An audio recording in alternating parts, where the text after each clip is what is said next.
Hello everyone, welcome back to my channel. आज के इस वीडियो में हम स्पेशल एजुकेशन के इम्पॉर्टेंट क्वेश्चन करेंगे। इसके प्रीवियस वीडियो में भी मैंने काफ़ी क्वेश्चन कराए हुए हैं जो कि आपके एग्ज़ाम के लिए इम्पॉर्टेंट है। अगर आपने वो नहीं देखा तो आप देखें और साथ ही साथ मेरे चैनल को लाइक, सब्सक्राइब एंड शेयर ज़रूर करें।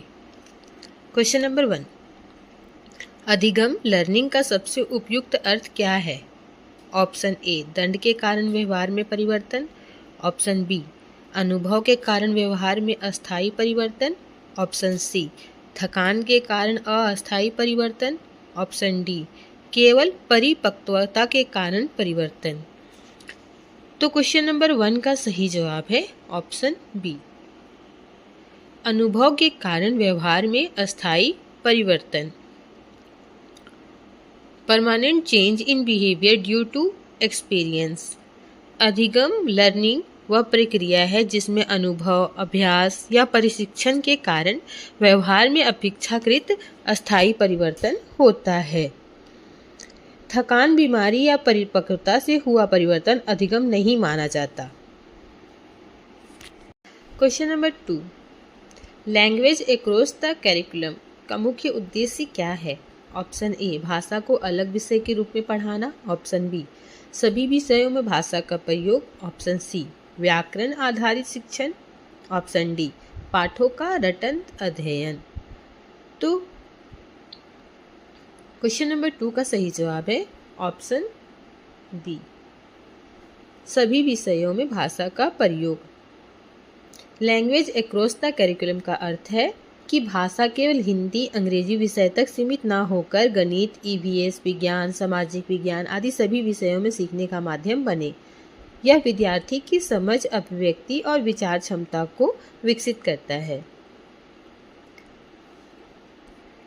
नेक्स्ट है क्वेश्चन नंबर 3, विषय एवं अनुशासन की समझ शिक्षक को किसमें सहायता करती है? ऑप्शन ए, विद्यार्थियों को नियंत्रित करने में। ऑप्शन बी, संकल्पात्मक एवं अर्थपूर्ण शिक्षण में। ऑप्शन सी, गृह कार्य बढ़ाने में। ऑप्शन डी, केवल परीक्षा पर ध्यान देने में। तो क्वेश्चन नंबर 3 का सही जवाब है ऑप्शन बी, संकल्पात्मक एवं अर्थपूर्ण शिक्षण में। जब शिक्षक को विषय की गहरी समझ होती है तो वह रटन शिक्षण के बजाय अवधारणाओं को यानी कि कॉन्सेप्ट को सरल एवं अर्थपूर्ण तरीके से पढ़ा पाता है। स्पेशल एजुकेटर के लिए यह और भी ज़्यादा आवश्यक है क्योंकि वो स्पेशल चाइल्ड को पढ़ाते हैं, इस चलते। नेक्स्ट है, विद्यालयों में लैंगिक समानता का अर्थ है। ऑप्शन ए, सभी के लिए सामान्य पाठ्यक्रम। ऑप्शन बी, सभी लिंगों को समान अवसर। ऑप्शन सी, अलग विद्यालय। ऑप्शन डी, लैंगिक मुद्दों की अनदेखी। तो क्वेश्चन नंबर 4 का सही जवाब है ऑप्शन बी, सभी लिंगों को समान अवसर। लैंगिक समानता, जेंडर इक्वालिटी का अर्थ है लड़के, लड़कियां और अन्य सभी लिंगों को शिक्षा, संसाधन, सहभागिता और अवसरों में समान अधिकार मिलना। यह समावेशी एवं लोकतांत्रिक शिक्षा का आधार है। नेक्स्ट है क्वेश्चन नंबर 5, विद्यालयी विषय की शिक्षा शास्त्र पेडागॉजी का अर्थ है। ऑप्शन ए, क्या पढ़ाना है। ऑप्शन बी, किस विषय को कैसे पढ़ाना है। ऑप्शन सी, परीक्षा पद्धति। ऑप्शन डी, केवल पाठ्य पुस्तक सामग्री। तो इसका सही जवाब है ऑप्शन बी, किसी सब विषय को कैसे पढ़ाना है। पेडागोजी के संबंध है शिक्षण विधियाँ, रणनीतियाँ, उदाहरण, गतिविधियाँ और मूल्यांकन, यानी किसी विषय को कैसे प्रभावी ढंग से पढ़ाया जाए। नेक्स्ट है क्वेश्चन नंबर 6, पाठ्यक्रम की सर्वोत्तम परिभाषा क्या है? ऑप्शन ए, पाठ्य पुस्तकों की सूची। ऑप्शन बी, नियोजित अधिगम अनुभव। ऑप्शन सी, केवल पाठ्यक्रम। ऑप्शन डी, परीक्षा कार्यक्रम। तो क्वेश्चन नंबर 6 का सही जवाब है ऑप्शन बी, नियोजित अधिगम अनुभव। पाठ्यक्रम केवल सिलेबस नहीं होता बल्कि इसमें शामिल होते हैं कक्षा गतिविधियाँ, सह पाठ्यक्रम गतिविधियाँ, मूल्यांकन अर्थात विद्यार्थियों को दिए जाने वाले सभी नियोजित सीखने के अनुभव। नेक्स्ट है question number 7, assessment for learning का मुख्य फोकस क्या होता है? ऑप्शन ए, अंतिम परिणाम, ऑप्शन बी अधिगम प्रक्रिया में सुधार, ऑप्शन सी छात्रों की रैंकिंग, ऑप्शन डी दंड। तो क्वेश्चन नंबर 7 का सही जवाब है ऑप्शन बी अधिगम प्रक्रिया में सुधार। असेसमेंट फॉर लर्निंग AFL का उद्देश्य है सीखते समय विद्यार्थियों की कमियां पहचानना, तुरंत सुधार करना या फॉर्मेटिव असेसमेंट का भाग है, न कि अंतिम परीक्षा। नेक्स्ट है क्वेश्चन नंबर 8। समावेशी विद्यालय सुनिश्चित करता है, ऑप्शन ए केवल सामान्य बच्चों का प्रवेश, ऑप्शन बी सभी शिक्षार्थियों की सामान्य भागीदारी, ऑप्शन सी अलग कक्षाएं, ऑप्शन डी कठोर पाठ्यक्रम। तो क्वेश्चन नंबर 8 का सही जवाब है ऑप्शन बी सभी शिक्षार्थियों की समान भागीदारी। समावेशी विद्यालय इंक्लूसिव स्कूल वह है जहाँ पे दिव्यांग एवं सामान्य सभी बच्चे एक ही कक्षा में अपनी अपनी आवश्यकताओं के अनुसार सीखते हैं। अलगाव समावेशन के विरुद्ध है। नेक्स्ट है क्वेश्चन नंबर 9। बाल्यावस्था महत्वपूर्ण मानी जाती है क्योंकि, ऑप्शन ए यह व्यक्तित्व का निर्माण करती है, ऑप्शन बी यह निश्चित समय है, ऑप्शन सी कोई अधिगम नहीं होता, ऑप्शन डी केवल शारीरिक विकास होता है। तो क्वेश्चन नंबर 9 का सही जवाब है ऑप्शन ए यह व्यक्तित्व का निर्माण करती है। बाल्यावस्था में सामाजिक, भावनात्मक, नैतिक, संज्ञानात्मक विकास होता है। इसी समय व्यक्तित्व की नींव पड़ती है, इसलिए यह चरण अत्यंत महत्वपूर्ण है। नेक्स्ट है क्वेश्चन नंबर 10। समावेशी शिक्षा को सबसे अधिक कौन सा दृष्टिकोण समर्थन देता है, ऑप्शन ए शिक्षक केंद्रित दृष्टिकोण, ऑप्शन बी बाल केंद्रित दृष्टिकोण, ऑप्शन सी रटंत अधिगम, ऑप्शन डी केवल व्याख्यान विधि। तो क्वेश्चन नंबर 10 का सही जवाब है ऑप्शन बी बाल केंद्रित दृष्टिकोण, चाइल्ड सेंटर्ड अप्रोच। बाल केंद्रित दृष्टिकोण में बच्चे की रुचि, क्षमता और आवश्यकता को महत्व दिया जाता है। यही दृष्टिकोण समावेशी शिक्षा और विशेष शिक्षा का मूल आधार है। टीचर सेंटर्ड पद्धति समावेशन के लिए उपयुक्त नहीं है। नेक्स्ट है क्वेश्चन नंबर 11। शिक्षण टीचिंग का सर्वोत्तम वर्णन क्या है, ऑप्शन ए सूचना का स्थानांतरण, ऑप्शन बी अधिगम को सुगम बनाना, ऑप्शन सी गृह कार्य देना, ऑप्शन डी पाठ्यक्रम पूरा करना। तो क्वेश्चन नंबर 11 का सही जवाब है ऑप्शन बी अधिगम को सुगम बनाना। आधुनिक शिक्षा में शिक्षण का अर्थ केवल जानकारी देना नहीं है, बल्कि विद्यार्थी के सीखने की प्रक्रिया को सहज, सरल और प्रभावी बनाना है। शिक्षक एक फैसिलिटेटर की भूमिका निभाता है। यह क्वेश्चन बहुत बार एग्जाम में पूछा जा चुका है। नेक्स्ट है क्वेश्चन नंबर 12। प्रबलन रेनफोर्समेंट के बिना अधिगम किससे संबंधित है, option A Skinner, option B Pavlov, option C Kohler, option D Thorndike. तो क्वेश्चन नंबर 12 का सही जवाब है ऑप्शन सी कोहलर। कोहलर का इनसाइट लर्निंग थ्योरी बताता है कि अधिगम अचानक समस्या की समझ से होता है। इसमें प्रबलन आवश्यक नहीं है। यह गेस्टाल्ट का सिद्धांत से जुड़ा है। नेक्स्ट है 13। अंतर्दृष्टि अधिगम सिद्धांत किसने दिया, option A Skinner, option B Kohler, option C Pavlov, option D Bandura. तो क्वेश्चन नंबर 13 का सही जवाब है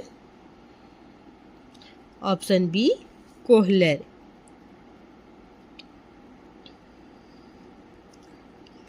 अंतर्दृष्टि अधिगम सिद्धांत कोहलर द्वारा दिया गया है। इसमें समस्या का समाधान अचानक समझ में आता है, ना कि ट्रायल एंड एरर से।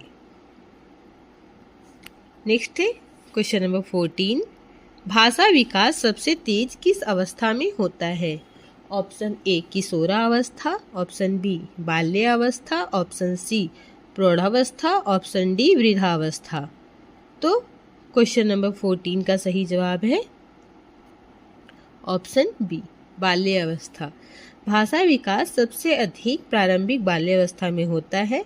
इसी समय शब्द भंडार, वाक्य निर्माण और संप्रेषण क्षमता तेजी से विकसित होती है। नेक्स्ट है क्वेश्चन नंबर 15। समावेशी शिक्षा को कौन सा सिद्धांत समर्थन देता है? ऑप्शन ए पृथक्करण, ऑप्शन बी सामान्यीकरण, ऑप्शन सी बहिष्करण, ऑप्शन डी लेबलिंग। तो क्वेश्चन नंबर 15 का सही जवाब है ऑप्शन बी सामान्यीकरण। नॉर्मलाइजेशन का अर्थ है दिव्यांग बच्चों को सामान्य जीवन स्थितियां उपलब्ध कराना। यही सिद्धांत समावेशी शिक्षा की नींव है। सेग्रेगेशन एंड लेबलिंग इसके विपरीत है। नेक्स्ट है क्वेश्चन नंबर 16। पाठ्यक्रम कैसा होना चाहिए? ऑप्शन ए कठोर, ऑप्शन बी बाल केंद्रित, ऑप्शन सी परीक्षा केंद्रित, ऑप्शन डी पाठ्य पुस्तक केंद्रित। तो 16 का सही जवाब है ऑप्शन बी बाल केंद्रित। एक अच्छा पाठ्यक्रम बच्चे की रुचि, क्षमता और आवश्यकता पर आधारित होता है। यही बाल केंद्रित पाठ्यक्रम कहलाता है, जो NEP 2020 और बहुत सारे एग्जाम के लिए ये इम्पोर्टेंट होता है। नेक्स्ट है CCE का मुख्य फोकस होता है। ऑप्शन ए केवल शैक्षणिक पक्ष, ऑप्शन बी सर्वांगीण विकास, ऑप्शन सी केवल अंक, ऑप्शन डी प्रतिस्पर्धा। तो 17 का सही जवाब है ऑप्शन बी सर्वांगीण विकास। CCE continuous and comprehensive evaluation में संज्ञानात्मक, भावनात्मक, सामाजिक और शारीरिक विकास सभी का मूल्यांकन किया जाता है। यह केवल अंकों तक सीमित नहीं होता। नेक्स्ट है क्वेश्चन नंबर 18। समावेशी कक्षा बढ़ावा देती है। ऑप्शन ए प्रतिस्पर्धा, ऑप्शन बी सहयोग, ऑप्शन सी अलगाव, ऑप्शन डी भेदभाव। तो 18 का सही जवाब है ऑप्शन बी सहयोग। समावेशी कक्षा में बच्चे एक दूसरे से सीखते हैं। सहयोग, सहानुभूति और सामाजिक समायोजन बढ़ता है। प्रतिस्पर्धा नहीं, सहयोग इसका आधार है। नेक्स्ट है क्वेश्चन नंबर 19। बाल्यावस्था सामाजिक रूप से निर्मित है का अर्थ है। ऑप्शन ए सभी समाजों में समान, ऑप्शन बी संस्कृति व समाज पर निर्भर, ऑप्शन सी केवल जैविक, ऑप्शन डी स्थिर अवस्था। तो 19 का सही जवाब है ऑप्शन बी संस्कृति व समाज पर निर्भर। बाल्यावस्था सामाजिक रूप से निर्मित है। इसका अर्थ है अलग अलग समाजों में बच्चों से अपेक्षाएं, भूमिकाएं और अनुभव अलग होते हैं। यह केवल जैविक अवस्था नहीं है। नेक्स्ट है क्वेश्चन नंबर 20। मूल्यांकन कैसा होना चाहिए? ऑप्शन ए भय आधारित, ऑप्शन बी शिक्षार्थी अनुकूल, ऑप्शन सी दंडात्मक, ऑप्शन डी कठोर। तो क्वेश्चन नंबर 20 का सही जवाब है ऑप्शन बी शिक्षार्थी अनुकूल। मूल्यांकन का उद्देश्य डर पैदा करना नहीं बल्कि सीखने में सुधार करना होना चाहिए। इसलिए मूल्यांकन लर्नर फ्रेंडली होना आवश्यक है। नेक्स्ट है क्वेश्चन नंबर 21। समावेशी शिक्षा में शिक्षक की भूमिका होती है। ऑप्शन ए नियंत्रक, ऑप्शन बी सहायक, ऑप्शन सी परीक्षक, ऑप्शन डी निरीक्षक। तो क्वेश्चन नंबर 21 का सही जवाब है ऑप्शन बी सहायक। समावेशी शिक्षा में शिक्षक निर्देश देने वाला नहीं बल्कि बच्चों की सीखने की प्रक्रिया में मार्गदर्शक और सहायक होता है। नेक्स्ट है क्वेश्चन नंबर 22। कौन सी विधि सक्रिय अधिगम को बढ़ावा देती है? ऑप्शन ए व्याख्यान विधि, ऑप्शन बी परियोजना विधि, ऑप्शन सी रटंत विधि, ऑप्शन डी श्रुत लेखन। तो क्वेश्चन नंबर 22 का सही जवाब है ऑप्शन बी परियोजना विधि। प्रोजेक्ट मेथड में विद्यार्थी सक्रिय रूप से कार्य करता है, समस्या हल करता है, अनुभव के माध्यम से सीखता है। इससे एक्टिव लर्निंग होती है। नेक्स्ट है question number 23। Learning by doing was given by करके सीखना सिद्धांत किसने दिया? Option A John Dewey, option B Skinner, option C Pavlov, option D Freud. तो 23 का सही जवाब है option A John Dewey. John Dewey ने कहा लर्निंग बाय डूइंग अर्थात बच्चा करके सीखता है, सुनकर या रटकर नहीं। नेक्स्ट है 24, अधिगम को सबसे अधिक प्रभावित करने वाला कारक कौन सा है? ऑप्शन ए अभिप्रेरणा, ऑप्शन बी दंड, ऑप्शन सी भय, ऑप्शन डी चिंता। तो 24 का सही जवाब है ऑप्शन ए अभिप्रेरणा। मोटिवेशन के बिना अधिगम प्रभावी नहीं हो सकता। अभिप्रेरणा सीखने की आंतरिक शक्ति है। डर और दंड सीखने में बाधा बनते हैं। नेक्स्ट है क्वेश्चन नंबर 25, शिक्षण की शुरुआत किससे होनी चाहिए? ऑप्शन ए ज्ञात से अज्ञात, ऑप्शन बी अमूर्त से मूर्त, ऑप्शन सी जटिल से सरल, ऑप्शन डी केवल सिद्धांत। तो 25 का सही जवाब है ऑप्शन ए ज्ञात से अज्ञात, नोन टू अननोन।